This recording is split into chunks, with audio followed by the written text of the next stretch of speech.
안녕하세요. 저에게는 친한 친구가 있어요. 그 친구는 고등학교 동창인데 제 성은 좀 특이한 편인데 그 친구도 같은 성씨라서 더 쉽게 친해지게 되었어요.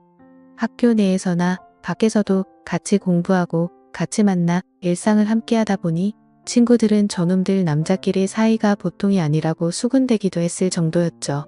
친구는 어릴 때 어머니와 둘이 살았는데 그 친구의 엄마가 식당을 운영하고 나서 장사가 잘 되어 제가 사는 동네에 있는 신축 아파트에서 가장 큰 평수에서 살았습니다. 친구 집 사정은 여유가 있었고 저희 집은 반지하 월세로 살고 있는 상황이었습니다. 하지만 그 친구는 돈이 많다는 것을 자랑하거나 무신한 적이 한 번도 없었고 제가 돈이 필요할 때 제가 모르게 책이나 연습장 속에 지폐를 몰래 넣어주는 세심함까지 있었던 그런 친구였었죠. 그만큼 성심도 착하고 좋은 매너를 가진 친구와 친하게 지내다 보니 주위의 다른 친구들도 저를 부러워할 정도였습니다. 그리고 한 번은 고2 때 수학여행을 가게 되었는데 우리 집안 형편에 가당치도 않은 일이라 부모님께 말도 안 꺼내고 있었는데 친구 호중이는 제가 수학여행을 가지 않으면 자기도 수학여행을 가는 게 의미가 없다며 지 스스로 모은 용돈으로 수학여행비를 내줬어요. 저는 호중이에게 항상 고마운 마음을 가질 수밖에 없었습니다. 그렇게 고등학교를 졸업하고 호중이와 다른 대학을 갔지만 그 친구는 그 대학에서 새로운 친구를 사귀지 않고 오히려 저와 더 자주 만났습니다. 호중이의 엄마는 대학 시험 기간이 되면 저에게 특식을 해준다며 직접 운영하는 고깃집으로 오라고 해서 거나하게 상을 차려주시고는 했었죠. 그리고 호중이네 신축 아파트 비밀번호를 제게 알려주어서 아파트 커뮤니티 내에 있는 도서관을 이용할 수 있도록 배려해 주었습니다. 저는 그렇게 호중이와 호중이 어머니의 배려를 받으며 생활을 했었죠. 이후 호중이는 저와 같이 입대하려고 했는데 사귀고 있던 여자친구가 다른 남자와 바람을 피웠다는 것을 알고 충격을 먹어 서둘러 공군에 지원하게 되었습니다. 하지만 모든 사실을 알고 보니 호중이의 여자친구가 바람을 피운 것이 아니었다고 하더라고요. 그때 만난 남자는 고종 사촌 오빠라는 것을 알게 되었는데 이미 그때는 영장이 나오고 난 후였습니다. 그리고 호중이는 엄마에게 부탁하여 내 통장에 용돈을 좀 넣어달라고 부탁하고 입대를 하게 되었죠. 그러던 중 어느 날 호중이의 여자친구에게 연락이 왔습니다. 여자친구는 호중이 오빠에게 연락받았냐고 제게 물어봤고 저는 너에게 먼저 연락하지 나에게 연락하겠냐고 되려 대답을 했죠. 그런데 대화를 살짝 나누어 보니 술 마시고 싶다고 저를 떠보는 것이었습니다.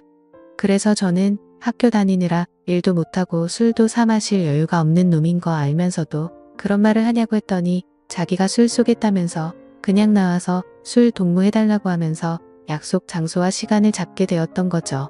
저는 호중이의 여자친구인 정희와 만나 호프집에 들어갔습니다. 사실 이렇게 나가려고 하니까 뭔가 기분이 묘하긴 했지만 공짜 술도 마시고 싶었고 정희가 흔히 말하는 얼짱 출신의 미녀라서 뭔가 조금은 설레더라고요. 그리고 호중이가 없는 상태에서 정희와 단둘이 마주 앉아 있으니 시선을 어디에 둬야 할지 참 난감했습니다. 곧이어 술과 안주를 시켜 조금씩 마시기 시작했고 정희는 호중이를 많이 보고 싶다고 하더라고요. 저는 호중이가 전에 너랑 외박했을 때 코피나게 만들지 않았냐고 했더니 오빠가 별 얘기를 다 했다면서 부끄러워 하더군요. 저는 호중이에게 들은 그대로 어디에서 뭘 했는지 실수로 다 얘기해버렸고 정희는 아무리 친한 친구라 해도 그런 얘기까지 이주알 고주알 다 하냐고 뾰루퉁한 표정을 지었습니다. 술에 점점 취해가더니 정희는 혀가 점점 꼬였는데 하는 얘기를 들어보면 호중이의 면회를 기다리고 있다며 안달이 나 있는 눈치더군요. 그래서 저는 술에 취해서 정신이 나간 건지 조심스럽게 물었습니다. 제가 호중이 대신 같이 있어줄까 라고 물었죠. 그러면서 정희의 옆자리로 자리를 옮겨서 손을 잡았는데 제 손을 뿌리치지는 않는 것이었습니다. 호프집은 테이블마다 칸막이와 커튼이 쳐져 있는 그런 곳이었는데 결국 실수를 하고 말았죠. 제게 만약 몇만 원이라도 있었으면 편한 장소에서 함께 보내고 싶었지만 이런 곳에서 이러고 있다는 게 참 한심스러웠습니다. 그런데 오히려 정희는 갑자기 더 적극적으로 나오더니 자신이 계산하면 된다면서 저를 데리고 자리를 옮기게 되었고 둘 다 술에 취해서 결국 친구에게 해서는 안 될 짓을 하고야 말았죠. 사실 그때는 친구를 안 본 지도 오래되었고 별로 다른 생각은 없었던 것 같습니다. 사실 제가 그때까지 여자 경험이 전혀 없었던 터라 이런 상황에 다른 사람이 눈에 들어오지 않았던 이유도 컸던 것 같네요. 하지만 그날 이후로 내 베프의 여자친구와 사고를 치다니 너무 미안한 마음이 들었지만 정희의 미모를 보고 있으면 그런 건 다 잊혀지고 말았습니다. 그날 이후로도 정희와 연인처럼 자주 만났고 다른 커플들처럼 사랑을 키워나가기 시작하게 되었습니다. 그렇게 하루하루가 행복해서 그런 건지 시간이 쏜살같이 지나가더라고요. 그래서 호중이가 휴가를 나오면 정희와 함께 셋이서 같이 만나고는 했는데 뭔가 죄를 짓는 기분이 들었지만 또 그게 나름 스릴감이 있다고나 할까요? 정말 나쁜 생각이었지만 그때는 우정보다도 사랑에 눈이 멀어버렸던 것 같습니다. 사실 정희는 호중이와 헤어지고 저랑 사귀고 싶다고 계속해서 말을 했었는데 차마 친구의 여자친구를 뺏는 건 아닌 것 같아서 조금만 더 생각을 해보고 신중하게 결정하자고 계속 말리고는 했었거든요.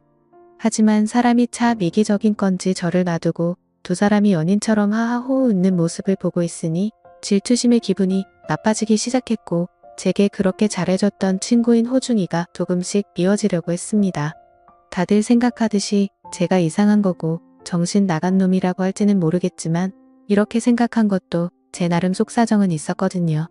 왜냐하면 사실 정희를 먼저 좋아했던 건 호중이가 아니라 저였습니다. 정희는 고등학교 시절 1학년 때 저와 같은 반이었는데 2학년 때 호중이도 같은 반이 되면서 셋이서 친해지게 되었거든요. 저는 여자에 대해서 아는 것도 전혀 없었고 고2가 될 때까지도 호중이에게도 말도 못한 채 소가리만 끙끙 앓고 있었는데 어느 날 갑자기 두 사람이 사귀게 되었다면서 제게 말을 하더라고요.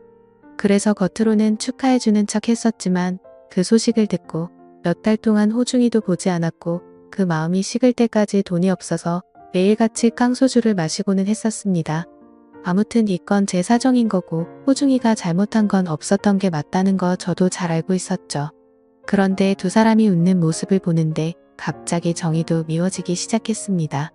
제게는 헤어지고 저와 사귀고 싶다고 하더니 막상 호중이가 있으니 저를 본체 만체 하는 듯한 기분도 들었고 저와 사귀게 되더라도 지금 저 모습처럼 다른 남자와 놀아날 것 같다는 생각이 들더라고요. 사실 그런 모습을 보고 나서는 제 마음도 돌아서게 되었던 것 같습니다.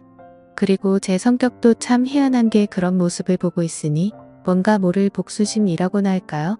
그런 마음이 들었습니다.